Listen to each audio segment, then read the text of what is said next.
We brought these balls into 2 large balls here. This is not the size you would normally use unless you wanted a gigantic loaf of bread. So what I'm going to show you is how to get this out of the pan without destroying it. So what I would do here is I would put a little bit of flour under here. You don't want to get a lot because you need this to still be sticky. So I'm putting just a touch of flour under here. And basically this is your spatula. Use whatever hand you're comfortable with. And what you're going to do is you're going to go underneath this thing and then you're going to lift. Each time you move under it, you're going to lift. This way, you're not ruining this piece of dough. Now I see over here that this is connected, so I'm actually going to cut it. Don't worry about if it's not perfectly even, it's going to be fine. So we're going to take this piece of dough, and then we're going to get some more flour. We're going to go like this. We don't want too much because remember, this has to be sticky. Okay? So we're going to go like this. And what we're going to do is just sprinkle a little bit of semolina on top so that your fingers aren't going to stick to the dough. That's what you're looking to do here, because we need to shape it. Okay? At this point, we need to shape this out. So we're going to go like this, and we're going to just shape it out just a little bit. If it's sticking on the table, no problem. Lift it up onto your arm, throw a little bit more down, go like that, put it back. What we want to do is make basically a rectangle out of this, like so. We want to make a rectangle, and then what we're going to do is we're going to fold these 2 upper corners in. We're going to fold them in like so, and leave a gap in the center. So this gap here in the center is what we're looking for. At this point, we're going to roll it like you were rolling a piece of dough when you were a little kid. So your very first move after you get to here, push this down so that it sticks. Push this down so it sticks.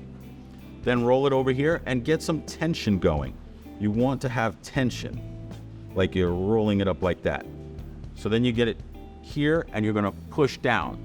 As you push down, you're basically sealing the dough. So here's what we're doing. We're pushing down, right?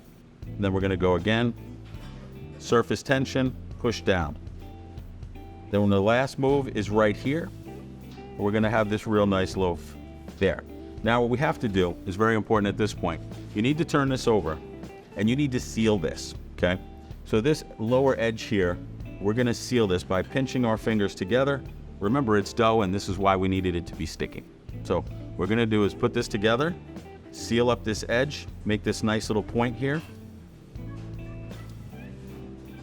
like this, right? Now at this point, we can turn it over and look, and we're going to roll like this. So this is a lot of dough, so this should be a large loaf. In my professional opinion, this should be like an 18 or a 20-inch loaf of bread. So we're going to get it to here, make it nice as we can, and at this point it has to go onto a peel or a pan or whatever you have. So what you would do is you would take semolina.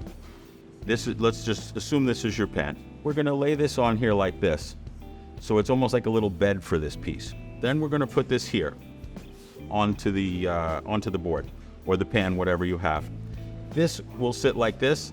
You're going to wrap it in plastic. You're going to let this proof at room temperature, right?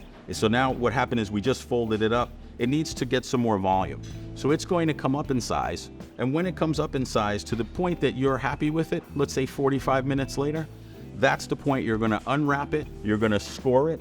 Now, you can have any of 3-4 methods to do this, but you need something really sharp. If you don't have a razor blade, the sharpest paring knife in your house will work. It will suffice. And essentially what you're going to do is you're cutting on like roughly a 20 some odd degree angle. So you're going to cut from here into here.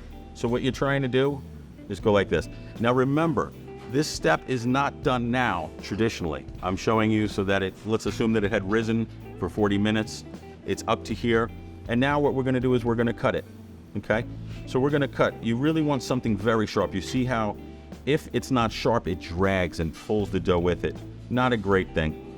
And what you want here is you want this to open up. So you're looking to score this so that when it bakes, this opens up and the bread can rise.